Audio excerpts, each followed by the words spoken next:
파트 3. 어떻게 사업을 하면서 행복할 수 있을까? 지속 가능한 성공과 행복을 꿈꾸다. 무엇을 하든 행복이 1순위다. 온종일 일만 하려고 창업한 건 아니다. 처음 켈리델리를 시작했을 때의 짜릿함을 나는 아직도 기억한다. 초밥을 만들어서 진열할 새도 없이 도시락이 팔려나가고 손님들이 밖에 서서 즐겁게 그 장면을 구경하던 모습. 제법 오랜 시간 기다렸어야 했음에도 전혀 불쾌해하거나 지루해하는 기색 없이 자신의 차례가 왔음을 기뻐하며 계산하던 모습도 기억난다. 시사에서는 고객들의 반응에 놀라면서도 소위 오픈빨이 아닐까 하는 우려도 있었다. 나는 그렇지 않다고 확신했다.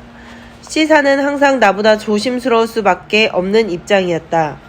하지만 시간이 지나도 손님이 줄어들 기미는 보이지 않았고 시사도 우리의 성과를 인정하기 시작했다. 덕분에 2호점인 파리 지점에서도 주요 통로에 매장을 오픈하는 데 합의가 되었다. 그때부터는 더욱더 바쁜 나날이 이어졌다. 당시 나는 파리에서 주관하던 벤처 창업 지원 프로그램을 신청해 놓은 터라 리옹과 파리를 일주일에 한 번씩 오가야 했다. 그렇다고 매장 관리에도 소홀히 할 수는 없었기에 몸이 10개라도 부족할 만큼 바빴다. 리옹에서 1호점을 오픈하고 일주일쯤 되었을까? 다행히 리옹 매장 근처에 친구의 아파트를 얻을 수 있었다. 그때부터 나와 남편은 매일 새벽 5시에 출근해서 마트의 오픈 시간 오전 9시가 될 때까지 준비를 끝냈다.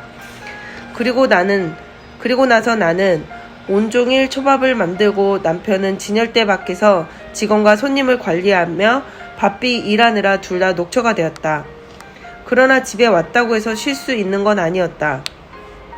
저녁 8시 30분경에 문을 닫으면 밤 10시까지 정리 작업을 했고 밤 11시가 되어서 집에 도착해서 당일의 매출과 비용을 따지고 각 도시락 제품별 반응은 어땠는지 그 이유는 무엇이었는지도 파악해야 했다.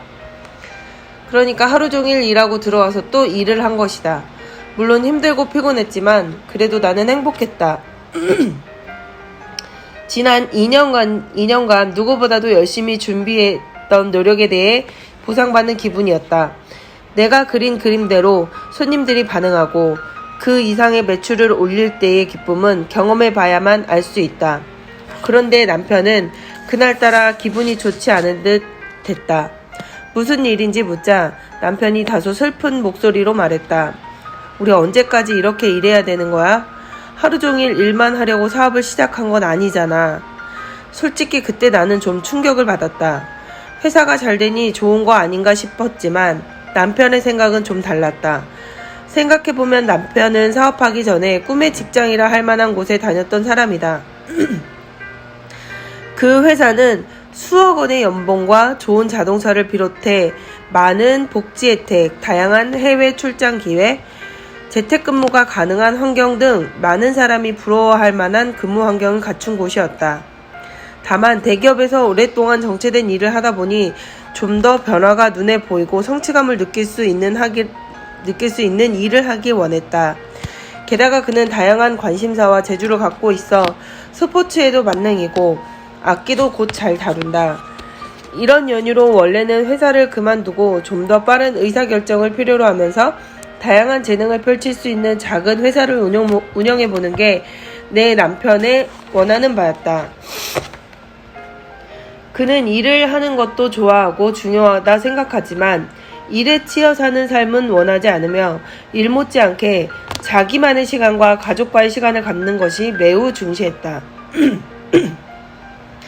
나는 남편의 심정을 충분히 이해했을 뿐 아니라 남편과 같은 생각을 가진 직원이 있을 수 있으니 이를 참조하여 회사 경영체제를 만들어야겠다고 결심했다. 그래서 우리 부부뿐 아니라 직원들 그리고 이해 관계자들까지 모두가 행복할 수 있는 경영 방법을 찾고 연구하기 시작한 것이다. 어떤 연구 결과에 의하면 같은 일을 하더라도 자기가 의사결정을 하고 그 일에 대한 권한을 갖고 있는 직원의 행복지수가 더 높다고 한다. 그래서 나와 남편은 직원들이 스스로 일을 찾아서 진행하고 결정하게끔 하려면 어떻게 해야 할까를 늘 고민해왔다. 먼저 우리는 직원들과 대화할 때 명령 대신 주로 질문을 하기 시작했다. 이렇게 하세요가 아니라 어떻게 하는 게 좋을까요? 그렇게 하면 어떤 효과가 있을까요? 라고 물어봄으로써 직원이 스스로 고민하고 생각하고 결정하게끔 유도한 것이다. 이처럼 우리는 나와 남편이 하나하나 관여하지 않아도 직원과 회사가 함께 성장하는 회사를 만들고 싶었다. 그래서 시스템으로 운영하는 회사, 나아가 모든 직원이 자신의 하루에 관해서 자기가 결정할 수 있는 의사결정 시스템을 만들기로 했고, 현재의 캘리델리는 이미 이를 절반 이상 이루어냈다. 그렇게 창업한 지 6년밖에 되지 않은 시점에 해마다 수십 %씩 성장하는 회사의 두 회장이 1년간 안식년을 갖고 세계 여행을 떠날 수 있었던 것이다. 물론 회장들이 자리를 비웠으니 직원들의 큰 부담을 느꼈을지도 모른다. 하지만 우리는 분명 그런 상황이 직원들에게 성장할 수 있는 기회가 될 수 있을 거라 믿는다. 그리고 현재 직원들 역시 우리가 1년 동안 떠난 덕에 자기들이 스스로 결정해야 할 일들이 자연스럽게 더욱더 많아졌고, 이로써 더 많이 배우고 성장할 수 있었다고 이야기한다. 인생을 바친 회사보다 중요한 것. 나에게는 가족과 함께하는 모든 시간이 소중하다. 특히 아이는 금방 자란다. 이 시기가 지나버리면 다시는 되돌릴 수 없는 것들이 분명히 있다. 냉정하게 말해 아이가 더 크면 부모를 필요로 하지 않는다. 지금처럼 나의 손길이 필요할 때에 옆에 있어주지 못한다면 장담컨대 몇 년 후 뼈저리게 후회할 것이다. 가족의 얼굴 볼 시간도 없는 사업가가 될 거라면 세계 1위 기업이고 100년 기업이고 내게는 동전 한 입의 가치도 없다. 가족과 함께하는 순간순간이 내게는 축복이고 선물이며 삶의 진정한 가치이기 때문이다. 나와 남편이 1년간 요트 세계 여행 계획을 이야기했을 때 이를 말린 사람도 꽤 있었다. 인생을 바쳐서 만든 회사가 잘 되고 있는데 그렇게 1년간 자리를 비워도 정말 괜찮겠어? 그렇게 해서 망하면 어떻게 할 거야? 사실 1년간의 요트 세계여행은 남편의 꿈으로 처음에는 나도 잘 이해하지 못했다. 섣불리 결정하지 못했던 가장 큰 이유는 딸이었다.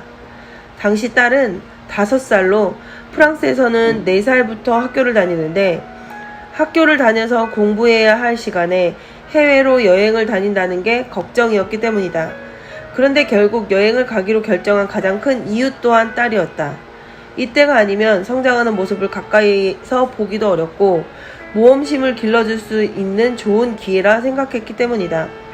아이가 학교에서 받아야 하는 교육은 홈스쿨링으로 대신함으로써 딸이 학습에서도 뒤처지지 않도록 조치를 취했다. 어떤 사람은 우리가 떠나기 전에 이런 말을 해주기도 했다. 신중하게 생각해. 회사는 기다려주지 않아. 한번 기회를 놓치면 끝이야. 물론 맞는 말이다. 특히나 회사가 고속 성장하고 있을 때라 더욱 신중해야 했다. 하지만 기다려주지 않는 건 회사만이 아니다. 아이도 기다려주지 않는다. 회사의 일은 내 일이다. 그게 가족의 일이 되어서는 안 된다. 요트로 세계 여행을 하는 것은 남편의 오랜 꿈이었다. 내 꿈이 소중한 만큼 남편의 꿈도 소중히 여겨야 할 뿐 아니라 나의 일 때문에 남편의 꿈을 더 이상 미루게 하고 싶지 않았다. 물론 꼭 세계 여행을 함께 하는 것만이 딸과 가족을 위한 방법은 아니었을 것이다. 다만 그것은 일생에 손꼽을 정도로 특별한 경험이었다.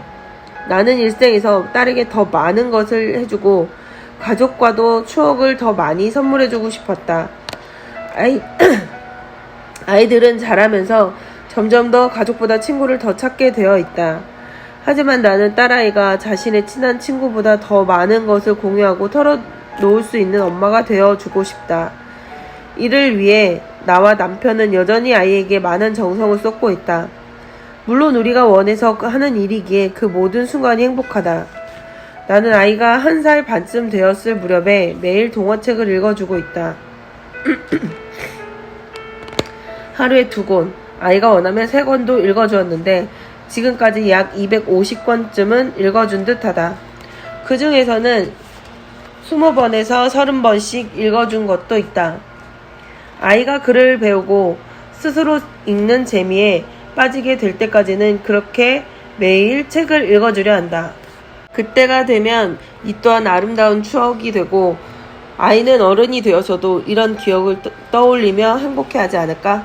게다가 딸아이는 영어, 프랑스어는 물론이고 외국에서 태어나 자란 것 치고 한국어 또한 매우 잘하는 편이다. 여기에서는 내가 계속해서 한국어로 대화하고 책을 읽어준 교육 방식이 큰 영향을 미쳤다고 본다. 뿐만 아니라 남들 앞에서 발표하는 것을 부끄러워하지 않는데 이는 우리만의 특별한 문화 덕분이라 생각한다. 우리는 저녁 식사를 마친 후 나와 남편, 딸이 돌아가면서 자신의 생각을 발표하거나 노래하고 춤을 추는 시간을 갖는다. 이때 중요한 건 모두 일어서서 해야 한다는 것이다. 이렇게 자신의 생각과 감정을 일어서서 표현하는 것이 특별한 일이 아니라 가족의 일상이기에 딸의 발표력이 크게 향상되었다고 생각한다. 그리고 나는 아이가 학교를 마치고 돌아왔을 때 맞아주는 것을 중요하게 여긴다. 이때 나와 딸아이가 빼놓지 않고 하는 일종의 의식 같은 인사법이 있다. 아이가 차에서 내리면 나를 보고 달려온다. 나는 두 팔을 활짝 벌리고 아이를 기다리다가 내게 다가오면 아이를 꼭 안아들어 빙글 한 바퀴 돌려준다. 아이는 까르르 웃으며 즐거워하고 나 역시 그런 아이의 웃음소리를 들으며 행복에 빠진다. 알다시피 예민한 화초처럼 목이 마를 때면 바로 물을 줘야 하는 존재가 바로 아이들이다. 아이들에게 기다림의 시간은 너무 길고 가혹하다. 그래서 아이에게는 엄마 아빠를 처음 만난 1초가 상당히 중요하다. 이때 아이와 눈을 마주치지 않거나 인사를 하지 않으면 아이는 관심을 기다리게 된다. 아이들에게 1초는 1분과도 같은 시간이고 1분을 기다려야 한다는 것은 1시간과도 같다. 하루를 기다려야 한다면 1년과도 같을 것이고 1년을 기다려야 한다면 아마도 그건 영원히 기다리라는 말처럼 들릴 것이다. 엄마 일하느라 바빠. 이따가 놀아줄게. 지금은 안 돼. 내일 놀자. 이런 한마디가 아이에게는 타는 목마름이 된다. 이렇게 엄마와 함께한 기억이 적고 기다리는 시간이 많은 아이일수록 더더욱 엄마에게 집착하는 모습을 보인다. 그런 집착을 엄마에 대한 사랑이라고 내 아이는 엄마를 정말 사랑한다고 착각했다가는 아이의 삶이나 엄마의 삶 모두 엉망으로 꼬일 수 있다. 진정으로 아이를 위한다면 아이와 함께할 시간을 조금이라도 늘리고 같이 있는 순간만큼은 오롯이 아이에게 집중해야 한다. 그래서 아이가 돌아오자마자 30분에서 1시간 정도는 함께 놀아준다. 이때 무엇을 하고 놀지는 전적으로 아이가 정한다. 때로는 춤을 추고 싶다고 하고 때로는 노래를 부르고 싶다고도 한다. 그럼 나는 곧바로 음악을 틀어 아이가 춤추고 노래하고 그림 그리는 모습을 한순간도 빠짐없이 지켜봐준다. 모든 아이는 엄마가 자신을 봐주고 관심을 가져주길 바란다. 그것만으로도 아이는 기뻐하고 안도한다.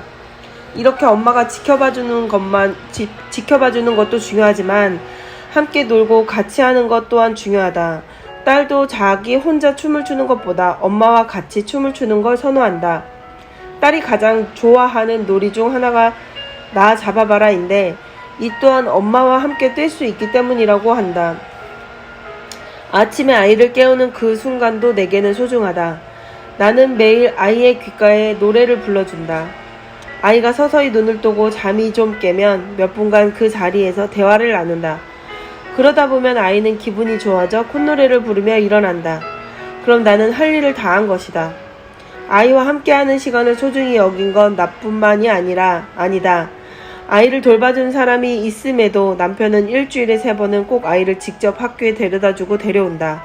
왕복해서 40분 남짓에 불과한 시간이지만 이 순간만큼은 누구에게도 방해를 받지 않는 아빠와 딸만의 시간이 되는 것이다.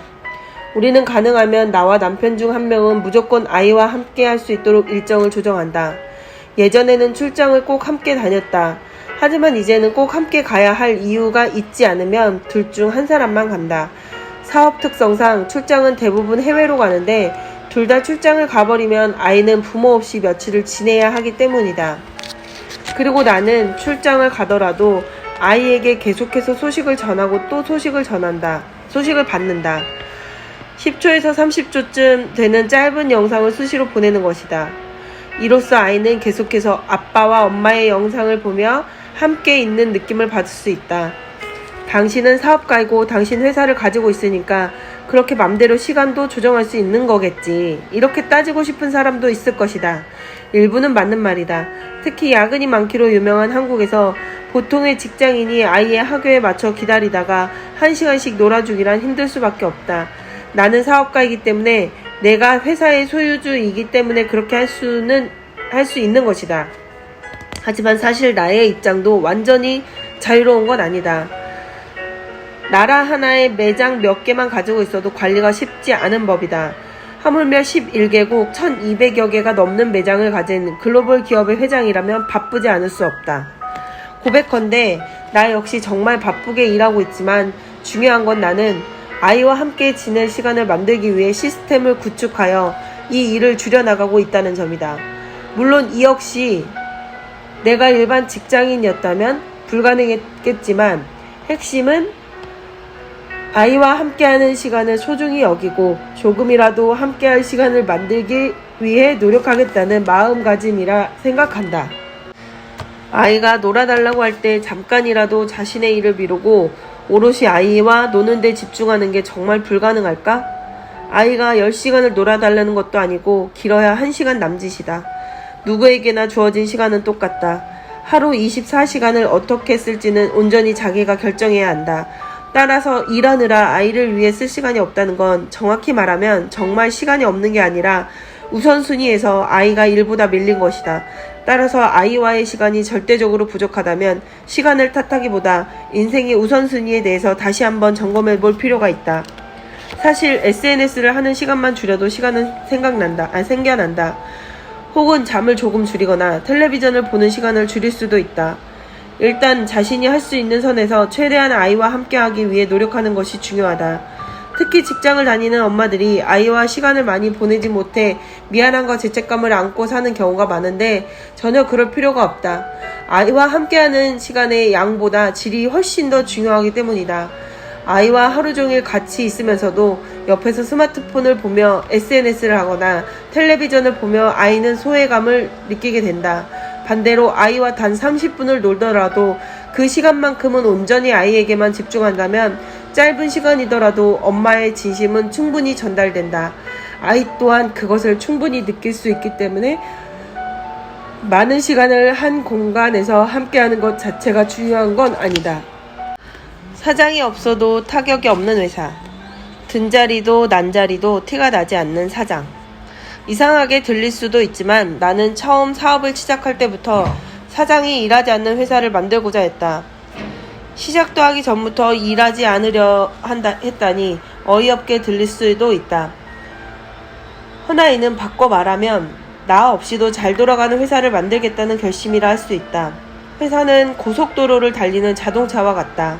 자칫하면 사고가 날 위험이 있고 제대로 길을 알지 못하면 빠져나가야 할 곳을 그냥 지나치기 십상이다. 특히 캘리델리는 많은 사람이 깜짝 놀랄 정도로 빨리 성장해왔고 지금도 고속 성장을 이어오고 있다. 한마디로 시속 200km로 달리는 자동차라고 할 수 있다. 만약 한번 길을 잘못 들어서면 다시 돌이키기란 거의 불가능할지도 모른다. 가능하다 하더라도 엄청난 시간과 비용을 필요로 할 것이다. 이때 갖춰야 할 게 바로 내비게이션, 즉 기업 문화이다. 내가 과속을 하고 있는 건 아닌지, 언제쯤 속도를 줄여야 하고 원하는 곳에 도달하려면 어디쯤에서 우회전 또는 좌회전을 해야 하는지 등을 알려주는 내비게이션 말이다. 제대로 된 기업 문화가 있어야만 회사가 그리는 이상적인 방향대로 성장하고 있는지 직원들 스스로가 자체 점검할 수 있는 법이다. 지도나 내비게이션의 기본적인 용도는 길을 찾게 해주는 동시에 길을 잃지 않게 해주는 것이다. 다시 말해, 기업 문화가 제대로 잡혀있으면 회사는 길을 잃지 않고 잘 나아갈 수 있다. 이는 사장이나 대표가 있든 없든 작동해야 한다. 보통 회사를 자동차에 비유할 때 사장을 운전대를 쥔 기사라고 생각하기 쉽지만 내가 생각하는 이상적인 회사란 빈틈없는 내비게이션을 갖춘 자율주행 자동차와 같다. 좋은 기업 문화를 바탕으로 훌륭한 인재들이 알아서 회사를 성장시키고 발전시키는 회사, 사장이 장시간 자리를 비워도 아무런 타격이 없는 회사가 바로 내가 만들고자 하는 회사다. 이런 회사에서 사장은 운전대를 진 사람이 아니다.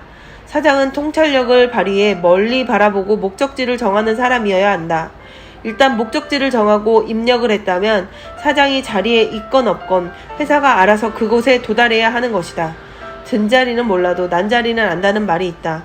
이 말은 흔히 평소에는 존재감이 잘 드러나지 않다가 막상 자리를 비우면 부각되는 사람에게 하는 말이다.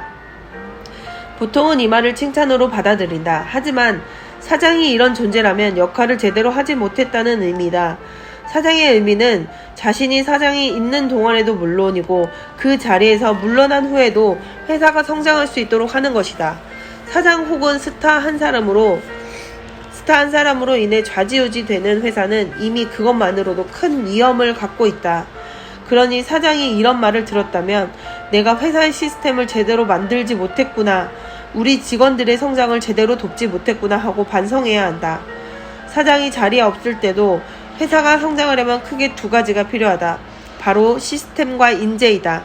시스템은 사장이 장기간 자리를 비워도 매끄럽게 회사가 돌아가도록 만들고, 이런 시스템은 결국 사람을 통해 실현되기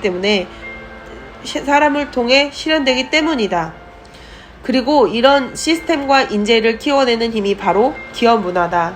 사실 이런 시스템을 더 적극적으로 갖추게 된 특별한 계기가 있기도 했다. 사업을 시작하고 오래지 않아 한창 바쁘던 시기에 파리에서 몽펠리에로 이사를 가게 되었다. 남편이 도심을 벗어나 한적한 곳에서 지내고 싶어 했기 때문이다. 문제는 몽펠리에에서 파리까지 대략 700km가 떨어져 있는 데다 가장 빠른 기차로 이동해도 3시간 반 정도가 걸린다는 점이다. 나는 월요일부터 목요일까지 파리에 있다가 목요일 저녁에 몽펠리에로 내려와서 일요일까지 머무는 게 현실적으로 불가능할 거라 생각했다. 하지만 막상 그렇게 지내다 보니 이 또한 가능했고, 심지어 회사와 직원들에게 도움이 되는 면도 많았다.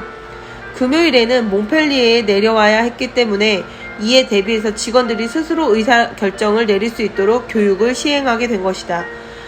그래도 초반에는 금요일에 직원들로부터 전화가 많이 걸려왔다. 그러나 어느 순간부터 전화는 오지 않았다.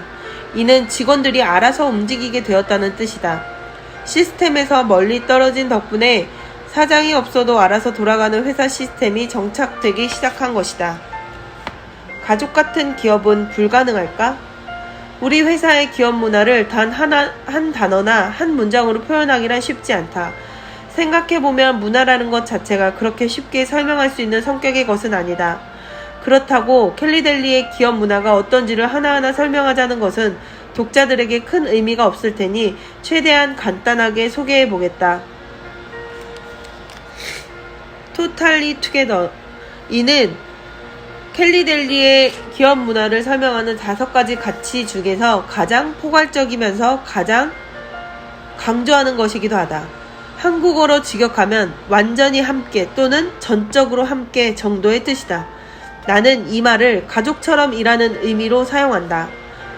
일반적으로 유럽, 특히 프랑스에서는 직장 동료들끼리 사적인 이야기를 나누지 않는다. 더구나 집안 이야기를 나누는 건 극도로 꺼린다. 하지만 나는 직원들에게 내 개인적인 이야기도 자주 하고 그들의 이야기나 희망사항도 잘 물어본다. 소위 가족 같은 회사가 되어야 한다고 보기 때문이다. 이러한 문화는 직원들이 스스로 키우고 싶은 능력을 개발하고자 하는데 큰 힘이 된다. 우리는 3개월마다 한 번씩 직원들에게 끌어올리고 싶은 능력을 묻는데 이때 다양한 대답이 나오곤 한다.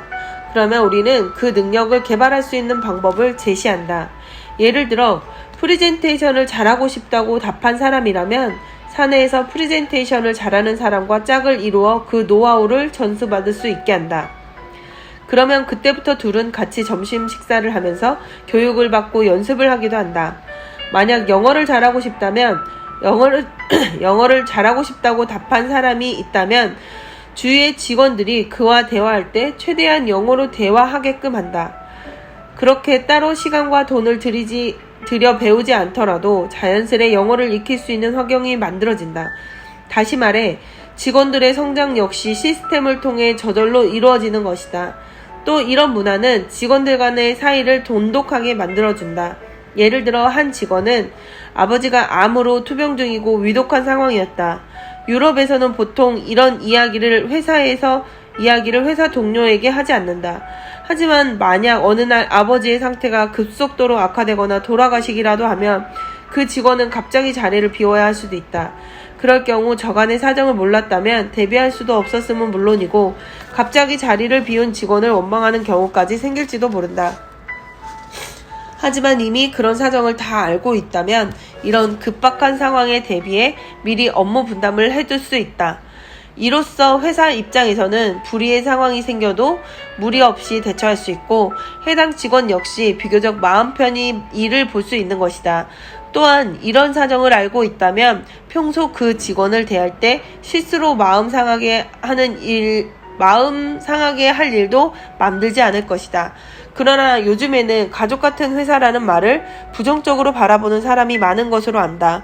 심지어 그것을 코미디의 소재로 다루기도 한다. 하지만 이 말을 오용한 사람들 때문에 일어난 일일 뿐이지 가족 같은 회사란 본래 매우 이상적인 곳이다. 물론 이상적인 가족을 지향한다면 말이다. 한번 생각해보자. 이상적인 가족은 어떤 모습인가? 가족 중 한 사람이 며칠간 자리를 비웠다고 가정해보자. 이때 이상적인 가족이라면 그 사람이 없다고 해서 탓하거나 원망하는 게 아니라 그 사람이 하던 역할을 누군가가 완전히는 아니더라도 어느 정도 대신하려 할 것이다. 드라마에서 엄마가 며칠간 집을 비우면 집안 꼴이 엉망이 되는 장면이 자주 나오는데 이는 현실에 가깝긴 해도 이상적인 모습은 분명히 아니다. 엄마가 없다 해도 내가 직접 밥을 해먹을 수 있어야 하지 않을까? 처음에는 그 역할이 생소하고 어렵더라도 미리 요리를 연습해둔다면 그 상황이 왔을 때 별 두려움 없이 해낼 수 있을 것이다. 회사도 마찬가지다. 누군가가 자리를 비우거나 심지어 갑자기 그만두더라도 회사는 이상 없이 운영되어야 한다. 그렇기에 캘리델리에서는 모든 직원이 갑자기 자리를 비우는 그 일을 대신할 수 있는 사람들을 만들어둔다. 이런 조치는 누군가의 부재로 인한 타격을 최소화한다는 것보다 더 큰 효과가 있다. 서로 인수인계를 하기로 되어 있는 직원의 업무를 각각 틈틈이 보고 듣고 공유하며 해두었기 때문에 그 과정에서 많은 성장을 이루게 된다. 내가 엄마 대신 요리를 하게 될 때를 대비해 평상시 엄마로부터 김치찌개 끓이는 법을 배우고 자주 연습하면 맛있는 김치찌개를 끓일 수 있게 되는 이치와 마찬가지이다. 이렇게 서로 완벽히 대처해줄 수 있어야만 시스템이 만들어진다. 자신의 역할을 대행할 사람을 만들어두는 건 캘리델리에서 회장인 나와 남편을 포함한 모든 직원이 반드시 해야 할 일이다. 그러면 위임 권한이 자연스레 일어날 수밖에 없다. 앞에서도 말했지만 안식년을 보내기 전에 4명의 직원을 뽑아 CEO 역할을 대신할 수 있게 교육했고 덕분에 긴 시간 동안 여행을 하면서 자리를 비울 수 있었다. 이런 권한 위임이야말로 사장이 없어도 타격 없는 회사를 이루는 시스템의 근간이 되었다.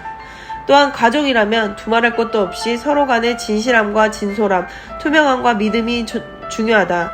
다른 사람은 못 믿어도 가족은 믿을 수 있어야 하지 않은가? 나는 하루에 꽤 많은 시간을 보내는 회사 역시 이래야 한다고 본다. 직원들이 서로를 믿는 것도 중요하지만 회사와 직원 사이에도 믿음은 반드시 필요하다. 회사는 직원을 믿고 일을 맡길 수 있어야 하고 직원 역시 회사가 자신에게 숨길 것 없이 공정하게 대하고 있음을 믿을 수 있어야 한다. 가족 같은 기업은 직원의 가족도 소중히 여긴다. 누구에게나 가족은 소중하다. 그러니 당연히 직원들도 자신의 가족을 소중히 여길 것이다. 한데 이를 잃어버린 사람이 많은 듯하다. 한국에서는 직장을 다니는 사람들의 하소연을 듣다 보면 놀랄 때가 많다. 금요일 오후 5시 40분쯤 부장님이 제게 서류를 산더미처럼 주시면서 말씀하시더군요. 이거 월요일 오전 회의 쓸 자료니까 출근해서 바로 볼 수 있게 정리해서 내 책상 위에 올려놔. 이건 야근을 하거나 주말에 나와서 일하라는 말밖에 더 됩니까? 이런 비슷한 사례를 너무 많이 들어 마치 내가 겪은 것처럼 생생하게 그려질 정도이다. 이처럼 자신은 일찍 퇴근해 저녁 시간과 주말을 가족들과 보내면서 부하 직원들은 야근에 주말 근무까지 하게 만드는 상사라면 반성해야 한다. 나 역시 직원의 가족들까지 놓치지 않게 하기 위해 무던히 노력한다. 나는 직원들과 가족사에 대해서도 이야기를 많이 나누는 편이다. 유럽에서는 직장 동료끼리 가족에 대해 이야기하는 것을 꺼리는 분위기이긴 하지만 이 부분은 사장이 분위기를 어떻게 만들어 가느냐에 따라 충분히 달라질 수 있다. 가족 이야기도 내가 먼저 시작하고 진심 어린 관심을 보인다면 자연스럽게 풀어놓게 되어 있다. 이렇게 직원의 가족에 대한 정보를 알게 되면 더 많은 것을 챙겨줄 수 있다. 아픈 사람이 있다면 몸에 좋은 약이나 음식을 보낼 수도 있고 가족의 생일이나 중요한 기념일 등을 신경 써줄 수도 있으니 말이다. 그렇다고 꼭 물질적인 무언가를 제공해야 하는 건 아니다. 나는 최대한 시간을 내서 직원들 전부와 짧게라도 면담을 하는데 하루는 입사한 지 2주쯤 된 여직원과 이야기를 나누게 되었다. 그녀는 웃으면서 아직 근무 기간이 길지 않지만 회사가 너무 좋다고 말했다. 하지만 평소보다 어딘가 표정이 좋지 않은 듯해 무슨 일인지 물었다. 사실은 오늘 아침에 아이가 열이 좀 많이 났는데 같이 있어주지 못하는 게 미안해요. 그 말을 듣는 나는 이렇게 권했다. 아이가 아픈데 지금 일이 손에 잡히나요? 집에 가서 아이와 함께 있어주는 게 어떻겠어요? 그녀는 내 말을 믿지 못하는 듯 했다. 아직 입사한 지 얼마 되지 않다 보니 하루 쉬겠다는 말을 하기도 곤란한 입장이고 해야 할 일도 많았기 때문이다. 우리 회사는 그렇게 꽉 막힌 곳이 아니니 앞으로 이런 일이 있으면 언제든 말해요. 아이를 돌봐주고 아이가 잠들면 일은 그때 해도 되잖아요. 그러니까 부서장한테 말하고 어서 가봐요. 그녀는 무척이나 고마워했다. 사실 무척 사소하고도 당연한 배려였을 뿐인데도 말이다. 아이가 많이 아픈데 엄마로서 무슨 일이 손에 잡히겠는가. 어차피 회사에 있어도 신경이 쓰여 집중하기 힘들 것이다.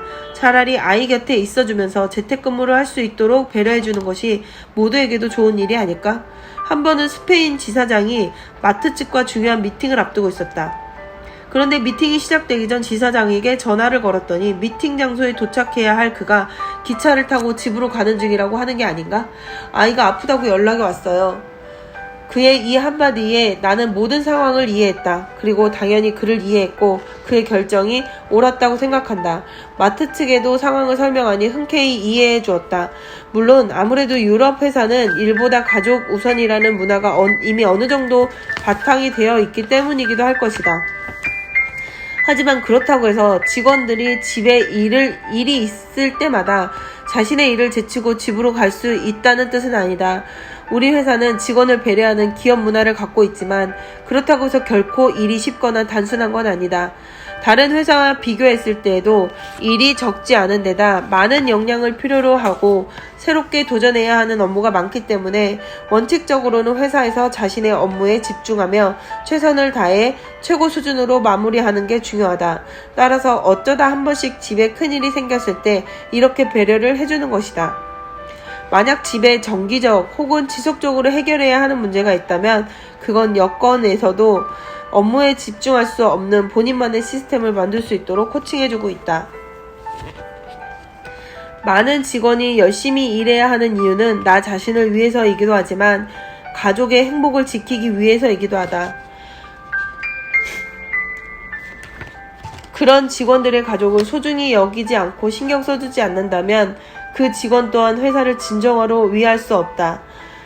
진정으로 회사를 위하지 않는 직원들만으로 이루어진 회사는 작은 위기조차 이겨내지 못한다. 따라서 직원의 가족도 곧 내 가족이라는 점을 항상 새겨야 한다. 시크릿박스, 켈리델리의 기업 문화. 켈리델리의 기업 문화는 총 5가지의 가치로 이루어진다. 이것은 내가 직접 만든 게 아니라 창업 초기부터 내가 줄곧 우리 회사를 이래야 한다. 모두가 이렇게 했으면 좋겠다고 말했던 것들이 어느새 자연스럽게 문화로 정착되어 직원들 사이에서 지켜지고 있다.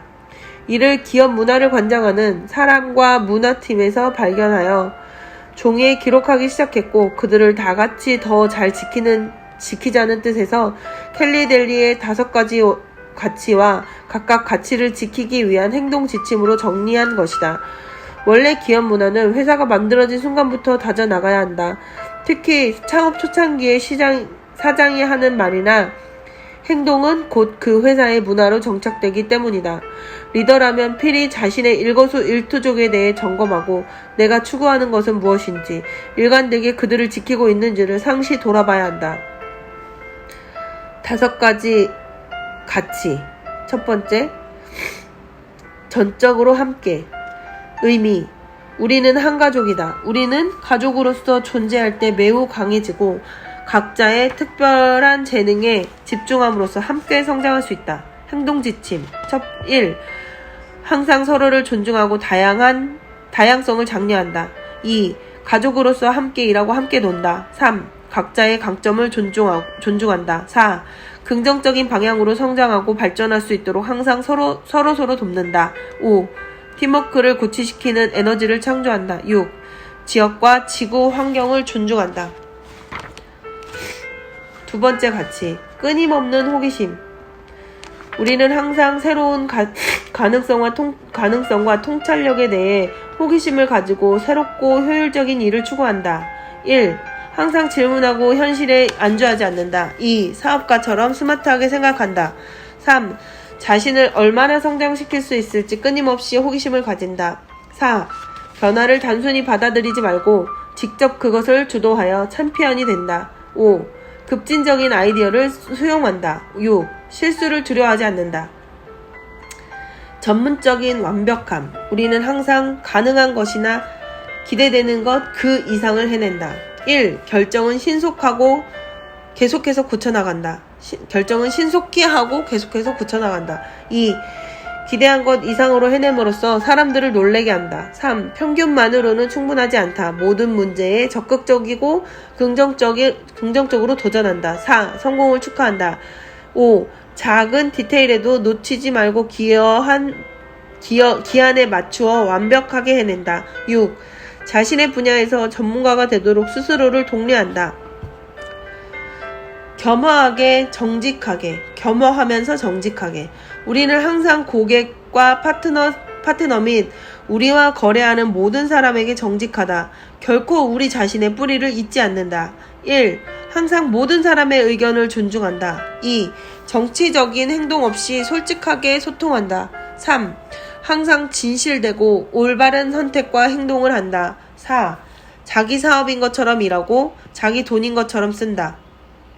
5. 자만하지 않는다. 6. 대우받고 싶은 대로 남을 대한다. 완전히 열정적으로. 우리는 모든 문제를 도전으로 보고 도전을 즐긴다. 우리는 우리의 일을 사랑할 뿐만 아니라 다른 사람들도 그것을 사랑하고 행복하게 만든다. 1. 한계를 벽이 아닌 더 나아갈 수 있는 다리로 바라본다. 2. 문제를 혼자 해결하려 하지 말고 팀을 만들어 함께 해결한다. 3. 큰 문제는 작게 나누어 해결한다. 4.